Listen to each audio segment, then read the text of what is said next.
Welcome to the Turning Stone Show, where we discuss topics of the human experience. We're here to offer conversation, ask questions, and explore. I'm David Marsh, and here with me, as always, is Jesse Farrell and Justin Mamon.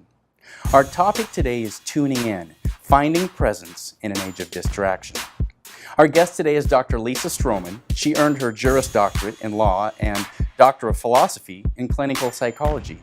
She is also the founder and director of the Technology Wellness Center. Recently, we had a chance to spend some time with her and hear her story. I'm a psychologist and an attorney. I went to a JD PhD program primarily to do advocacy work with kids, and that's how I got into the field. I got to work in Congress as a legislative assistant and understand the lobbying and legislative issues that face our nation on various issues. And then I got to be an honors intern with the FBI, which was really incredible because I was in the profiling unit working with child abduction and serial killer trained professionals. And in that, I worked with homicidal pedophilia during that part. And so my dissertation was actually on infant abduction from 0 to 1 years of age. I lived in the dorms at Quantico, and I got to take classes at the BAU, which is an amazing time period, learning all sorts of things. And that's when I was really first introduced to a lot of the technology issues that were facing our nation through some of the tours that I had with NSA and the CIA and Secret Service. And that's really the kind of the beginnings of why, after 15 years of practice, I decided that I should really focus in and educate people on the technology challenges as they've been escalating. There's a concept in psychology that's called internal locus of control. And with technology and with either teens or adults, I see both of them. The internal locus of control, which is so important for us in terms of whether or not we have self-efficacy, if we're making these choices, has now shifted very strongly to an external locus of control with apps, any sort of these social media platforms that are really giving you likes, feedback, all of the things that we're kind of living for.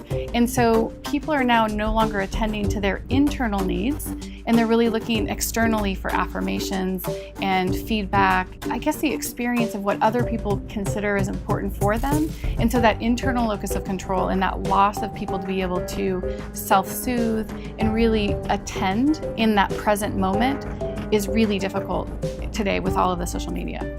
So for my practice, what I typically do is I do a morning gratitude and an evening gratitude, and it's practicing really mindfulness. And so we've had some training. I've put my kids through mindfulness programs. My husband and I have gone through mindfulness programs together to really understand, like, how are you attending and mindful of where you are in that moment. And so every morning when I wake up, instead of reaching over and letting my phone dictate where I start my day, I do a morning gratitude. I'm mindful of like my presence, what my opportunities are, what I'm grateful for, and then I put my feet on the ground, start my day, and then we'll pick up technology or attend to my kids or those things. But every morning and every evening I do that really very mindful, and I use that practice a lot in my practice with other clients and for myself and for my family.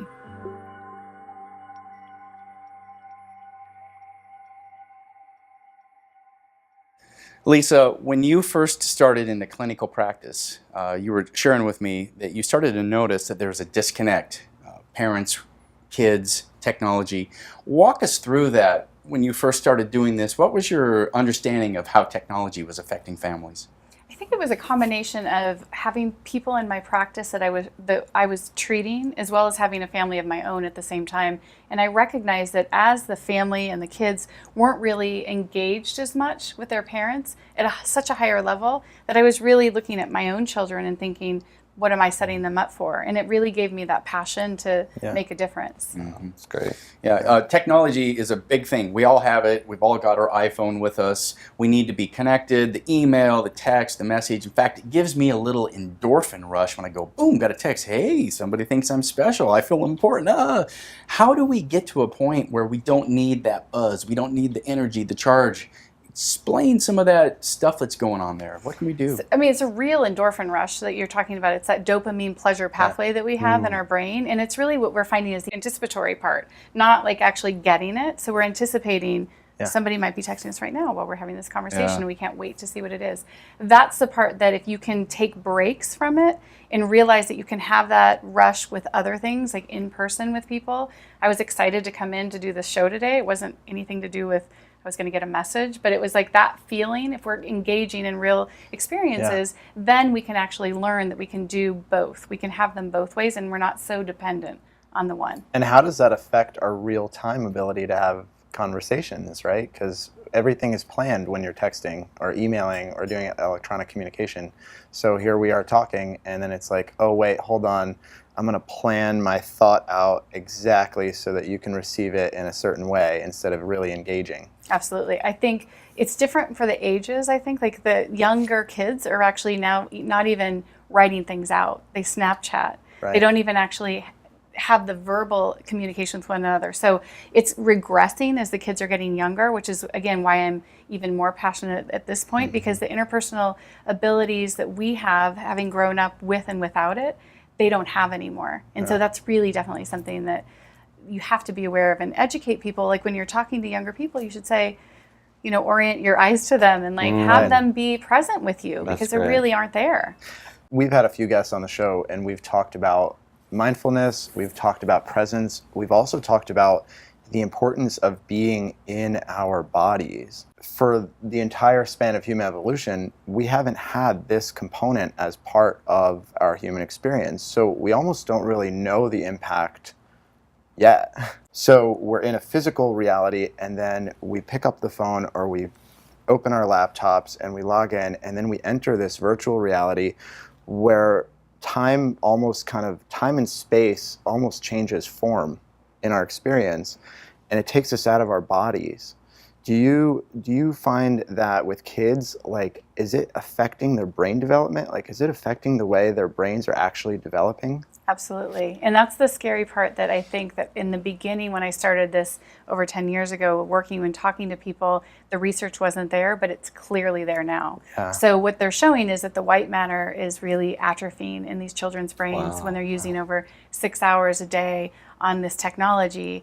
That they're losing that ability to connect the brain together. So that's the part that, for me, it's like I have to do something about it to help people understand that it really is impacting them. On the screen right now, we've got a brain scan. Explain what is going on with that. In that brain scan, you're seeing what somebody who's used too much technology, the areas that it's highlighting are the areas that are actually more open than a normal brain would be, meaning that it's kind of fallen apart. So a brain should be nice and tight together because it's like a muscle. So a muscle that's been worked out is nice and like full and is being utilized. These kids that aren't using areas of their brain tend to get this kind of like lax part, like it starts to atrophy and break down. And so then the sulci in the brain actually open up. And so they're not connecting the frontal lobe to the temporal lobe to the occipital lobe. So the white matter is what connects those areas. Wow. So the best way I describe it is if you have somebody who has these 4 main areas in our brain that all work really well together, if you start to break that material up, or maybe like the highways that bring them together, now you have kind of 4 people in the room that aren't talking to each other anymore. Wow. Whoa. So that's what's happening with those kids. There's literally a brain disconnect then. The brain is basically disconnecting. And the research primarily is coming from Asia, I'll have to say, because they have a huge problem. They're on the vanguard front of how hard, you've got kids over there that are connected 18, 19 hours a day. Right. They're wearing diapers in order to stay connected so they don't have to leave the computer consoles. That's crazy. It's absolutely terrifying. So to see it on an extreme version there, and then starting to see what our kids are doing here secretly in the quiet of their home when parents go to sleep at night and they're sneaking out and turning the gaming on. So that's the part that I think we really need to pay attention to, because the brain is getting affected. So while they're trying to stay connected in community through the internet, the brain physically is disconnecting. Correct. Wow. And it's not even, I would say a lot of it is literally just passive entertainment. So when I think of the brain, as you described it, being a muscle, and when I think of my own 4-year-old, when she's not watching a movie, or if she's not playing a game on a phone, because admittedly sometimes on a car ride I might give her a puzzle game to play on my phone. She's not doing that. She is 100% engaged with her environment. So she's talking to me always. She's noticing every little detail in her environment. She is absorbing everything and engaging with it. And then the moment that screen turns on, all of that shuts down and 100% of her focus goes there. and she could get lost there for eternity. And when that happens, I'm like, whoa, what is actually going on beneath the surface there? Like, what's really happening there? I even love being in the car with no music on. It's like actually driving. I started doing that about 8 or 9 years ago, maybe 10 years ago. Yeah. Turned off the radio, haven't listened to the radio since. And just actually, my driving time in the car became one of my favorite times of the day, just actually being with my thoughts, being with myself. And my driving also became a lot more peaceful. It's just another way of removing that external stimuli. Yeah. Absolutely. Yeah, in mindfulness practice, it's like that body scan, or kind of like just really kind of being in tune with yourself. If your life is going so fast and you have so much data coming in, which research shows we're taking in about 6 newspapers worth of data per day when we're doing that. So that's a lot. Our brains weren't meant to take that much data in and to process all of it. Right. So to take time off like that, fantastic. Yeah. So first off, I am completely guilty of I can just tell that my brain is completely disconnected. I spend so much more time, light matter. and I really, it's so interesting. Like it's almost embarrassing. Like I really notice waiting for that next text to come in, or if somebody's not texting me, I'll just find somebody else to text that's going to be engaging in the conversation. I notice myself actually thinking this. Like, okay, well, they're not texting, so I'll just find somebody else that will actually engage with me just so I can text. The fun thing that I like to do with text messaging is, going back to mindfulness, is for a long time, and even still now, I practice this all the time, is I will just stop before I even I'll hear the ding, and then I'll be like, oh, okay, that's so-and-so, and this is what they said. And so I will, and what I find myself now is I'll actually forget that I've gotten the text because I'm busy doing whatever I'm doing. So I'll know that I'll hear the text that'll come in, and I'll say, okay, that's going to be so-and-so, and this is what they responded, or this is what they said. And then I've just found that I've continued going on doing whatever I do. And what I like about that is, one, it puts it back into, I'm not going to be disrupted by, I just got a text message, and it puts me back to being mindful of my own intuition and developing that, and then also continuing doing what I'm doing so I'm not distracted. And it's become my own way of, I will, if I have to work on a project, I'll just completely turn my timer off or my sound off on my phone or my computer and be focused on just that. I actually felt the excitement inside of me when you were talking about, or I had the thought of, what would it be, Jesse, if you actually waited until you only checked your phone at 11 o'clock and 2 o'clock and 5 o'clock, and you got really excited, and you could spend 5 minutes on your phone responding to text, and then that's it. And then you get to be totally mindful during those next 3 hours. Just a little practice for that for me would completely shift my world. And now I know why imagine you the productivity. I know why you never respond to my texts. So my questions for you. So See, I understand now. I'm pretty I'm one of those. I just did the Myers-Briggs test again, and that was one of the questions on there is how quickly do you respond to emails when they come in? I respond to them immediately, just to take care of them and get them out of the way, rather than letting them sit there and build up, because then I'll forget about it. Yeah. So everybody's different. Yeah, I think that if you can do that, where you set those times aside, like we do tech-free Tuesdays, so Tuesdays are a day that we completely unplug that whole day. If you can go to the grocery store, leave your technology behind, and if you could be the sea change in your group of people and say, I check 3 times a day, just so you know. Because otherwise, people do have an expectation that we are immediately responding. Yep. And if we don't, then they start to get hurt, right? So you'll see them actually crazy. melt down. Now I'm offended. The 'cause you didn't first one, respond. Jesse, hey, da-da-da, and you don't respond. And then 2 hours later, obviously I'm not that important. And then 3 hours later, it's well, screw you. So No, it's a you war. can It has see people nothing to melt do with down. any of that. Right. So if you were up front and you Yeah. say, I don't let technology run my life. Yeah. So I'm very I clear so with wanna clients do on Oh, that. you It's a think you're very- better than Tim- me? Oh, Tim I Ferriss. see. Yeah. It is the whole social media Yeah. universe is a very egocentric Sure. world. It's all focused on how I can create my identity, present it to the world, and it's all, for me as myself, it's all revolving around that. What feedback am I getting from the entire universe? Put it on Facebook, and Yeah. hopefully people give you attention. Right. Right. Tim Ferriss talks about that in his 4-Hour Workweek book. Is only checking email and he actually has an autoresponder that goes out. It's I only check email this time of day on these days, so don't expect a response from me until then. And I've Fantastic. thought about doing something like that with my technology, Yeah. especially with my text messaging or Messenger or anything like that. Even Facebook, I've gotten better on Facebook as far as not checking that as frequently, and that feels good. Like just Yeah. not to be so Well, and there's two sides to the coin. mindless. There's two sides of the coin because I turned off my Facebook 6 months ago, like totally deactivated it, and I feel like there is a sense of fear of missing out. You know, like I do feel disconnected to this wide social world that I was connected to for years, and then on the other hand, I'm like, this saves a lot of time. Like this saves a lot of time because you could get lost in that ocean. Yeah. Now, Lisa, you have or young kids, 7, 9. Is that? Almost 8 and 9. Yep. Yeah. So you've got family practice that you do. Now, you spoke about mindfulness in the piece that we watched. How do you incorporate that with your family? So my kids, we actually were really blessed. Our school, we brought in a mindful program into the school. So my kids went through, I think it was a 6-week course, 3 times a week, where they actually went in early in the morning and they taught them how to do various things to learn about mindfulness in their school. And then at home, we do it at night before we go to bed. So we do kind of like a body scan and we do some deep breathing and we kind of orient our day. We're thankful for things and then we go to bed. So we do that in our home. What's the process you go through to go through the body scan? Like, well, So the maybe take us through that so the even. easiest way when you're starting to learn mindfulness. So there's meditation, which you kind of let your mind go. And so I definitely probably suffer undiagnosed of ADD. So I go everywhere. So that's like not safe for me because I get really hyper when that happens. Mindfulness orients you to this moment. So it's not the 30 seconds we just talked about and not what we're going to talk about in 30 seconds. It's right in this moment. So you take a deep breath. The body scan is teaching people, think about your physical being first, because that's like kind of the baby step to doing the mindfulness internally.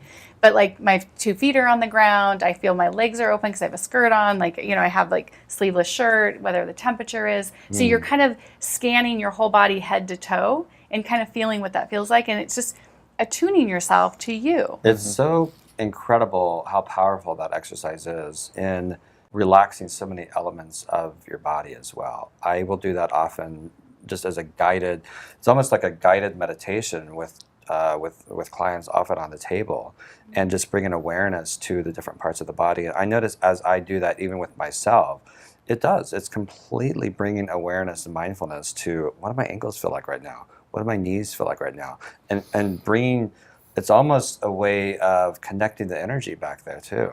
You know, the vibration that you have in your body.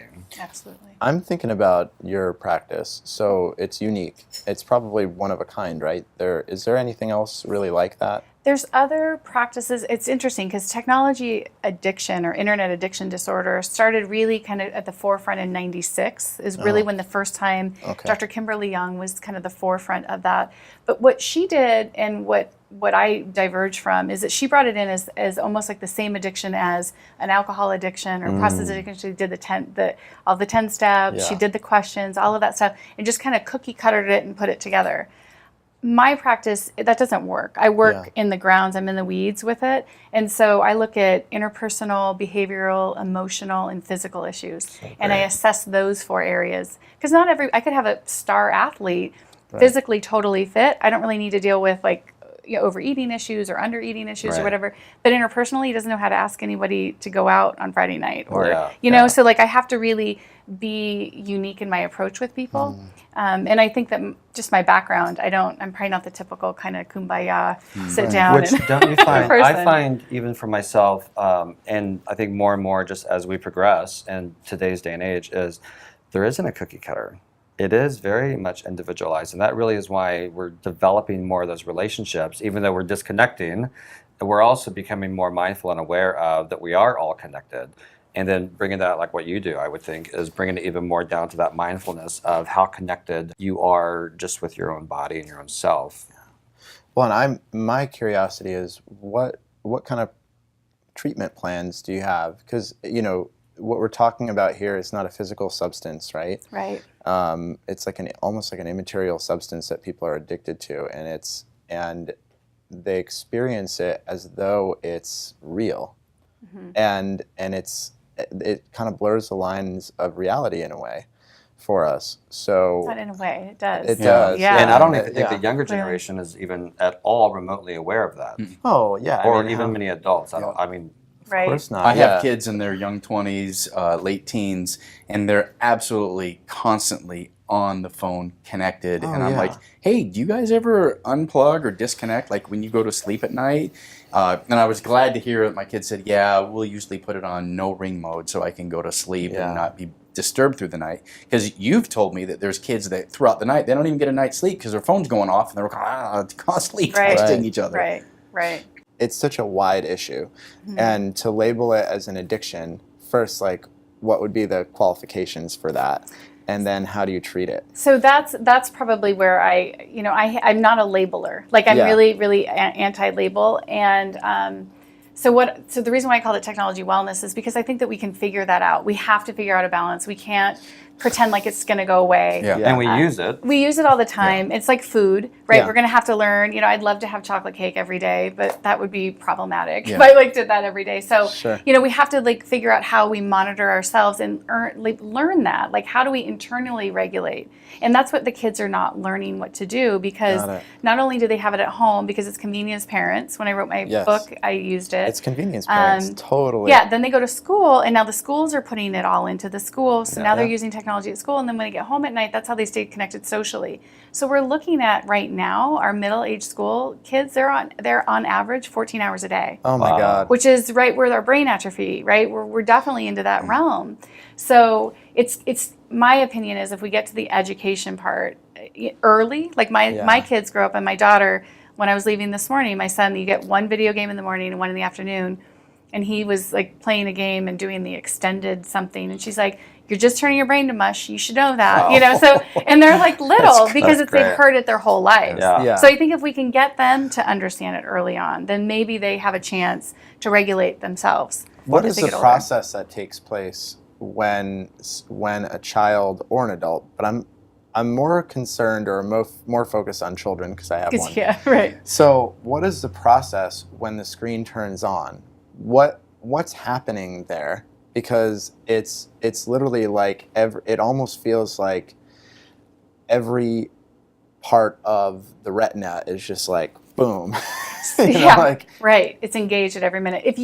One of the presentations that I've done, I did an example of showing what Sesame Street was, back in the day, or Mr. Rogers' Neighborhood versus like Baby Einstein. Oh yeah. And if you look at how many scenes per second there are between those, Right. it is incredible. I mean, if you put them back to back, Right. it's amazing to see how much is happening, the refresh rates, what the colors are, how they're exploding. A day at the Okay. farm on Baby Yeah. Einstein. Oh yeah. I grew up on a farm. Like it's Yeah, nothing it's like a not day at the like farm. that. Like it's a the lot carnival slower. farm. Yeah. So some of those things, like when they turn it on, there's people like me where we are actually hired. Not me, I wouldn't do that, but we're hired by these app companies and television studios and all Right. that to find the most progressive and psychologically consuming. Right, of Like course. because so then like Yeah. the games So and marketing. the marketing, all of that stuff, like they want to know what refresh rate. So they have it down to a science Yeah. that if they refresh every 1.3 seconds,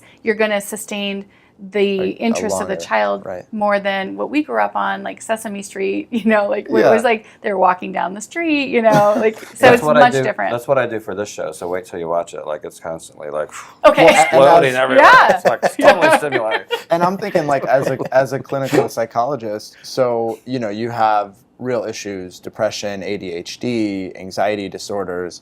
So how much of that in your specific kind of niche field do you see is totally related to this proliferation of media, of digital media?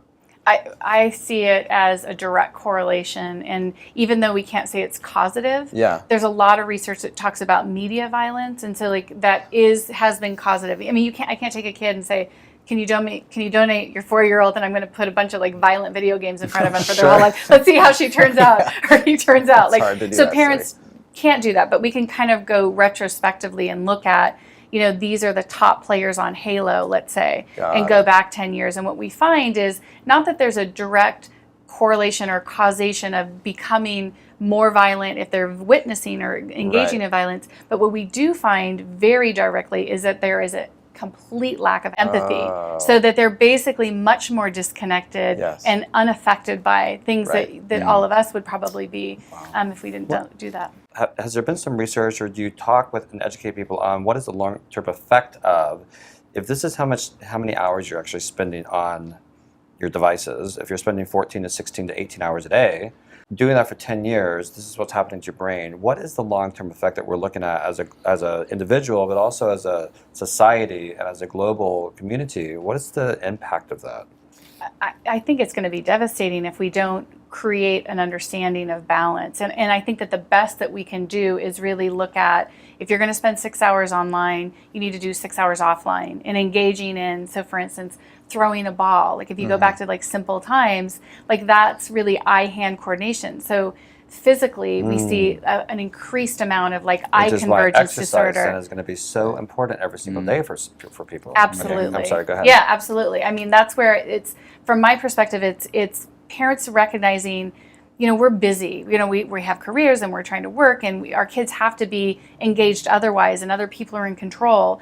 And when you get them back, that's when it's your time. Yeah. So going to the grocery store for me it has been a painful experience. I've got 2 little kids, and I'm got them on both sides of there, and I was like, I want you to see how many things on the shelf have circles and how many have squares. And I walk by other people, and like their kids are like not totally. running around and whatever. It's because they're sitting in the cart like just playing games. I'm like, that'd be so much easier, right? So much easier. Right. But so it's like, it's an effort. And my daughter now is like, well, we go to the grocery store, and like the what are they called, the ends of the grocery store, she's like, remember, Mom, they're just trying to trick you with the sales items on the ends. And it's like, okay, I think I maybe That's talked about so that when they great. were 4, but That's like it's awesome. come in, and Yeah. it pays off if you can Absolutely. actually engage in them. That's total mindfulness. It is. Oh It's my being God, mindful. Like, imagine and, going to the store, and then you really start reading the labels. You start being aware of what's going on in your body. right. Oh, And yeah. if your kid's just playing, they're not learning those lessons. None of that. As we're, we want the time to be able to see if it has GMOs or whatever it is, right? Sure. And to answer, specifically to your brain question, 2 or 3 is when you have your first neuronal burst of neurons. So the growth happens there, and you'll see like a lot of things come together at that Yes. age. That's when they're walking and talking, and all of that comes together. Yes. Then there's a pruning that occurs. So all of this stuff gets pruned down, the areas that they're not using. So between 3 and 12, that at 12 there's there's only 2 in our life. So at 12, the hormonal burst, another huge burst of neurons they basically bloom in our brain, and then pruning occurs from that until about 26, 27, and then our brain's complete. Wow. So when you're thinking about the most pivotal times with children, really from 3 to 12, which is when we're using a lot of technology, and then from 12 to 26, where drugs, alcohol, all of that stuff. So it's the most pivotal time in terms of brain development. Learning that and understanding that, and now adding technology in on all the stuff that we already had to deal with is Well, and another that's- just big It's issue. also like when you look at you hear people talk about just as you're growing up and developing at maturity. I mean, I don't remember if it was a conversation or what, but I just remember specifically I remember turning 26, first off, and being 26, and how different I felt at 26 than I was previous to that. And I'm pretty sensitive to my body and pretty mindful of different things. But I just remember that it was just a very distinct turning point for how I felt. And I think back even at 12, like even from that point forward, that was a very particular time of age where it really started at 12, where I don't remember as much before 12. And Right. so I think, again, just stopping and recognizing those different, and being aware of how you are developing, what you're putting, as a parent especially. Yeah, I've 'Cause talked you're- to parents where they'll be like, oh, my kid doesn't go to sleep until usually like 11, 12. I've talked to parents who have young children, and they'll be like, I can't really do anything about it. They just want to look at the iPad. And I'm looking at them like, are you a parent? Like, what are you doing? Like, you're giving your child an iPad. I don't think they know, though. And They're then not they educated. don't. That like literally, my mind is exploding. Like, why aren't you just taking the iPad away from your kid? And That's it's good. just- Well, part of that whole thing is creating an identity. And as young people, I mean, that was amazing about the 12-year-old burst. that's when people are starting to shape and form their identity. How is the social media connection, how is that affecting all of the identity that we as a society moving forward are giving to kids? An amazing question, Yeah. because I mean, that's the part that for me, seeing teenagers in my practice, I see every day. There's, that hormonal burst. It's like you're figuring out who you're attracted to, who you're not attracted to. You're figuring out religion, you're figuring out all of these things. And now it's not just your community that's educating you, it's the world. Yeah. So I see a lot of kids, for instance, like the Kardashians, as a media mogul empire, impacting like what kids are deciding, like what they need to do and how their bodies need to look and what they need to post on Instagram based on how many likes they get and what decisions that they're making. So it really is giving a lot of anxiety, depression. I have the highest rate of cutting I've ever had in my career, and I've been working with kids, for over 20 years. So like the kids that like they don't fit in anywhere. So it is impacting them, social media. What is the cutting that, why do kids cut? And what is the connection they're trying to get there? There's some kind of a cry for help. What is that? Well, there's two different main, from my perspective. There's like people who are cutting because it's socially trending, right? So like you have friends so we had fifth graders in our elementary school that got a post on, why they have social media, I don't know, but they got a post that had somebody showing pictures of cutting. And then there's about 5 or 6 like fifth and sixth graders that started cutting at our little elementary school because they had seen it. So it was kind of cool. Yeah. But the physiology of it, if you think about it, is when you have like an anxiety or an uncomfortable feeling, really the only thing that trumps anxiety is pain. Yeah. And so when you get that pain, it shoots off endorphins and it shuts down your anxiety. So that's really why, from a physiological, it can get addictive. Like people with tattoos. Sure. Oftentimes they'll say like, oh, I got one tattoo and now I have, and then they, they're like sleeved and, like they might be the calmest people, but they're addicted to that feel. When you think about it, okay, so you can edit this out, but here's my plug I finally get for the day. Okay. They're like, so I'm usually the one that brings up some kind of a topic of sex. Okay. And they're like, well, there's no topic of sex today. I'm like, you just watch. I'm going to bring it up today. So here it goes. So you think about even in kind of people can go into the dark side of sexual activity, going into BDSM or anything like that, where you have a high-powered individual during the day, high stress, high responsibility, will then move into that, maybe like that being experimenting or exploring with being in a submissive role of being receiving pain that would take away that anxiety. It's the same difference. Absolutely. Yep, absolutely. And I think that, honestly, if you want to talk about issues of sex with technology and being present, like that's the one thing that's disconnecting people so much, because if you see how kids are growing up, they're exploring things like that. So they might start on, what we used to go and get a National Geographic when, the African people were, like to see your first naked picture, right? Yeah. Now it's like you can get something online that's like active and it can be streamed in and all that stuff. So you have these young kids watching that, and then that's their interpretation of what sex is. Wow. And so that tends to be, average age of first chronic use of porn is 9. Yeah. Wow. I was going to say, if you're a guy, and so then how much up, before that are you already using it? Well, so it's already chronic. So at 9. average first age of getting a smartphone is now 6. Wow. So the minute you give them the smartphone, you're giving them pornography. Yeah. For sure. So and I've had 2 cases of kids that were between the ages of 5 and 10 that are addicted to porn. So the parents are coming to me and saying, what do I do? Wow. To your point, you have to start parenting. Holy you have to start taking those things away. And these are good parents that are paying attention, and the kids just happen to click on the next like little video of, the Ninja Turtles or whatever. Right. And you've got these advertisers, the porn industry, which is a $98 billion industry, looking for their next consumer. Yeah. Wow. So they're like putting little things in there so it's easy for them to click into. Yeah, there's so many different levels of that. I feel like, we've had shows about relationships, and if you're a guy and you've grown up probably in the last 20 or 30 years, that is pretty much your first exposure to what sex is. Right. And then by the time you get into marriage counseling and you're there and you're like, I really just want to connect with my partner, but I can't do that because I feel like it's literally changed the way that our brains are wired to sexual pleasure. Absolutely. Yeah, it is. And it's one of the things that I work with couples a lot is I have to talk about being absent present. Like, so they're in bed together with their own devices. Like, that's a third person in bed with you, Wow. right? Like, so if you're not, and if you look at all the research on menage a trois and like having three, that never ends That's well. funny. Yeah. Like, it's not going to keep the relationship together. So you really have to start to be able to discuss it more openly. And when I Yes. became a psychologist, I was like, I never thought I was going to talk about it so often, but clearly it's an issue, and it's something that's food, water, and sex are primal drives. So if you're not talking about it, you're not able to communicate about it.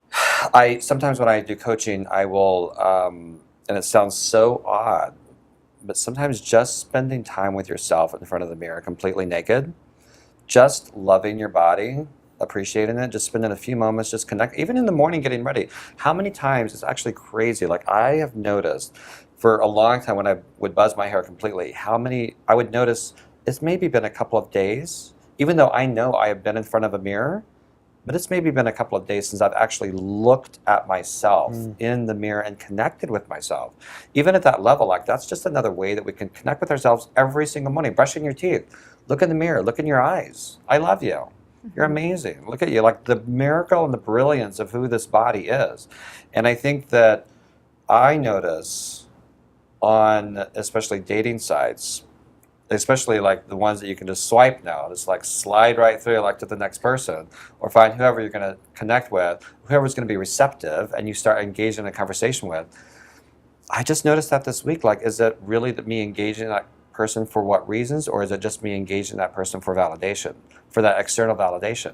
Right. Because it's And I micro found myself that was what it rejections. was. Yeah. Right? Like, And I caught that after watching your clip earlier this week. I was like, holy cow, that is what I do so much.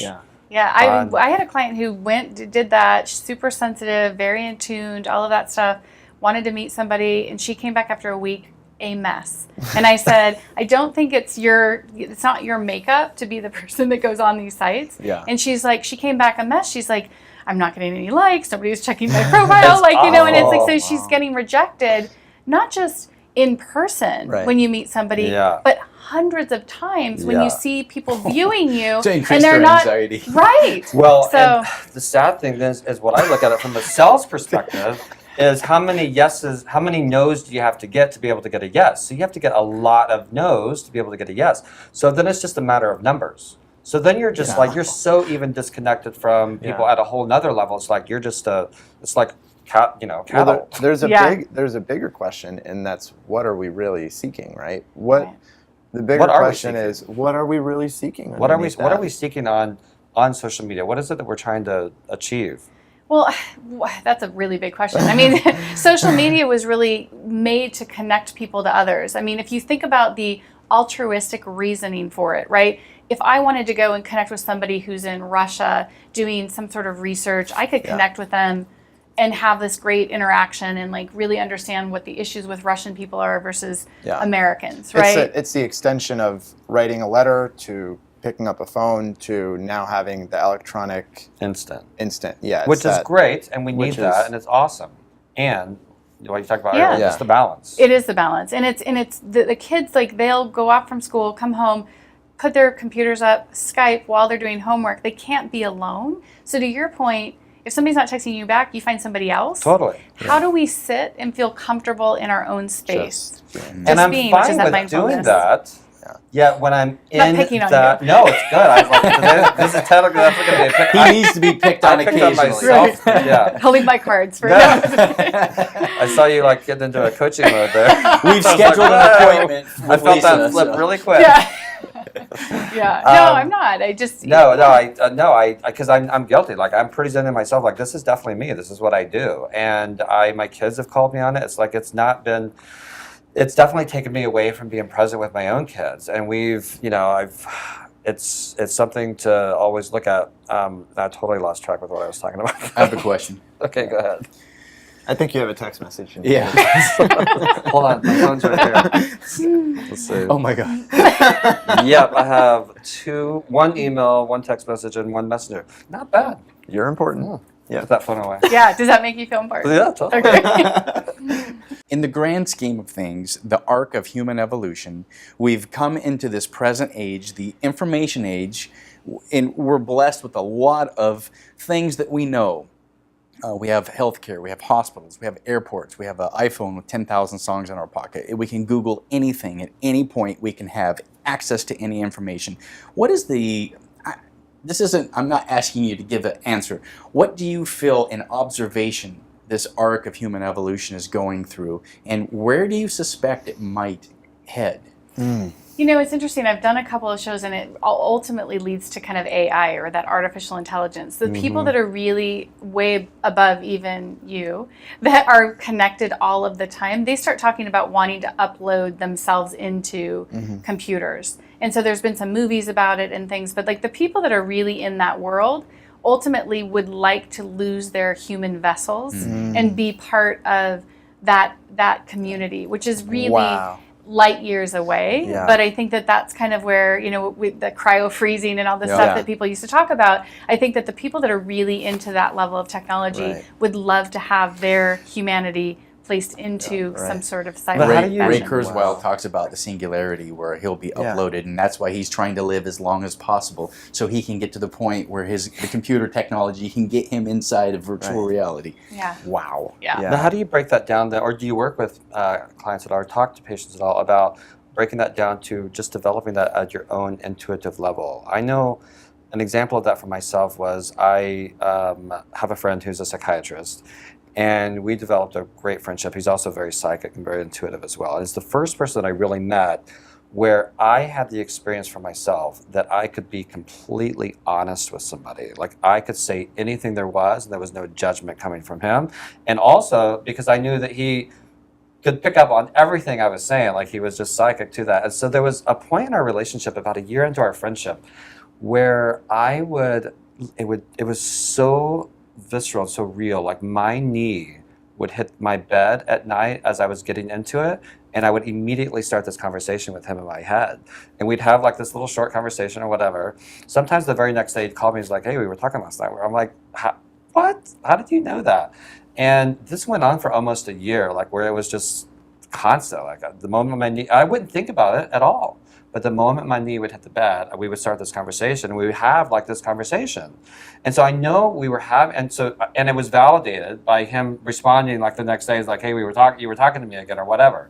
So how does that work into being connected to developing your intuition, and how much is intuition not being developed because we are so overstimulated with outside stimuli? Perfect point, because that's when you go into bed, that it wasn't the bed that was cueing it, it was you letting go of your day, right? So if you're letting go, because that's your time to be with you, Yeah. and that's when you had the openness to be able to do that. Nice. So it's a perfect example of, I think that we would be doing it much more often if we really were attuning more to one another and didn't have all of that bombarding distractions coming in Yeah. with technology.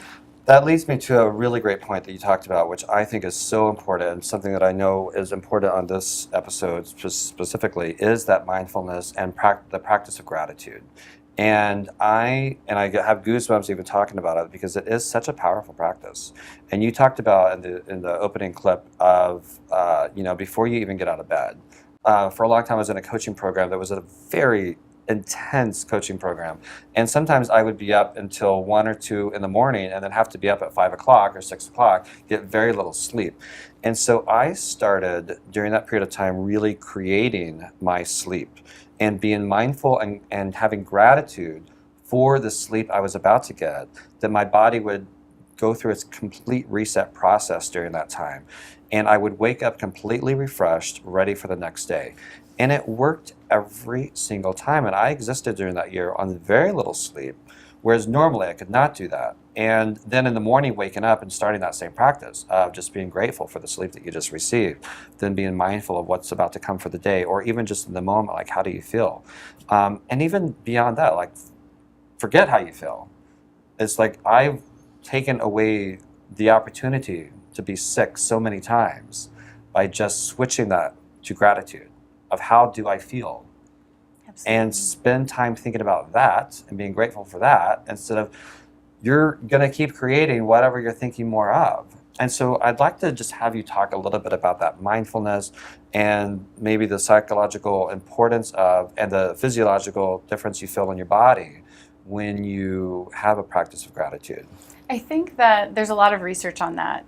Larry Dossey's one that I would refer you to. He has an MD and a PhD in theology. And so he did a lot of research on this mindfulness and the ability. He started out the power of prayer for people who had cardiac events and recovery times, and had like a 40% better recovery, even in a double blind, for people who had no idea that we were giving powerful, positive healing to them. Yeah. Oh, wow. Then he took it to a non-religious point and just did positive energy towards it. And so the research has evolved from his beginning works into this ability, which is why they have caring bridges and like those websites for people who are ill and, you know, all of those things. So if you do it within yourself, for sure it works. Like if you think through how grateful you are that you have a healthy, welcome being and body and all of that stuff, and you think about all of the people that matter in your life, and you send out. So I start my mornings, my gratitude always deals with the people I know that are in my circle, my clients that might be struggling, or my family, or people that I come across, and like I try to give that energy out, because I definitely,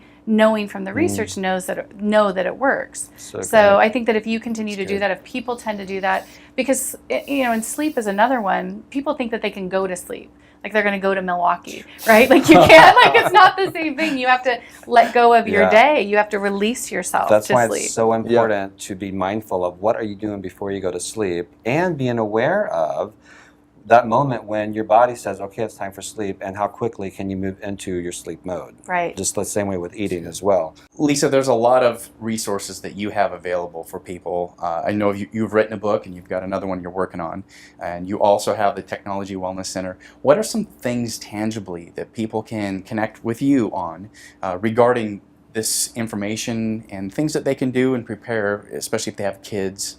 So I wrote the book Unplug, Raising Kids in a Technology Addicted World, really as a parent struggling with it myself, and as a professional that wanted to help other people with how do we create balance. Here's some guidelines generally in that.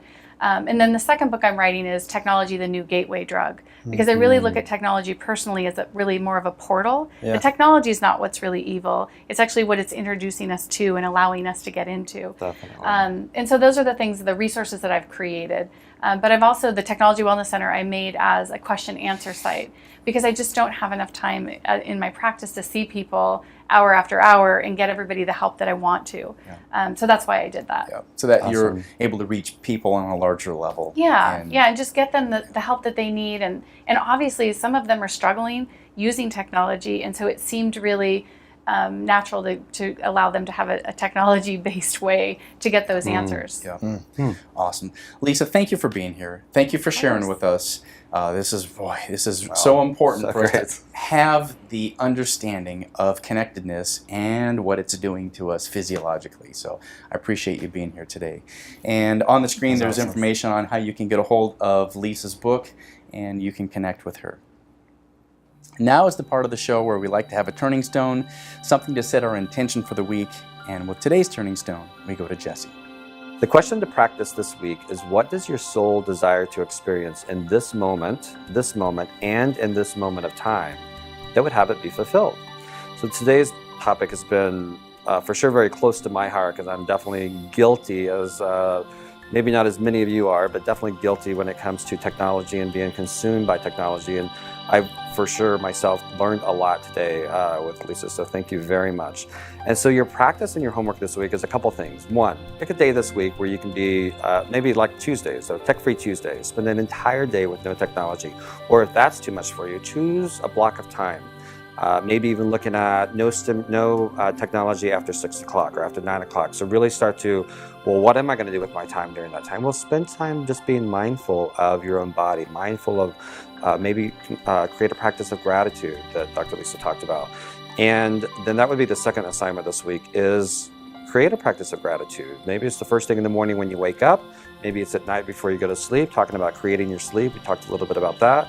Being mindful and grateful for everything in your life, and just starting with your own, I got a good night's sleep, or I did not get a good night's sleep, but what are you going to focus on? There's so many other things to be grateful for with your own body, and then with those that are around you, with your job, with your home. We're so blessed in this country and in many countries around the world. So There's so many things to be grateful for. And so those are the two things this week. One, looking at when you can be technology free, and two, create a practice of gratitude. And remember, this is a show about questions and questioning. It is not a show about answers. Nothing we say here is the truth. It is up to each of us to discover our own truth. Join us each week on The Turning Stone Show as we continue the journey of conversations. Subscribe and get in touch with us. Stay connected and join in the conversation.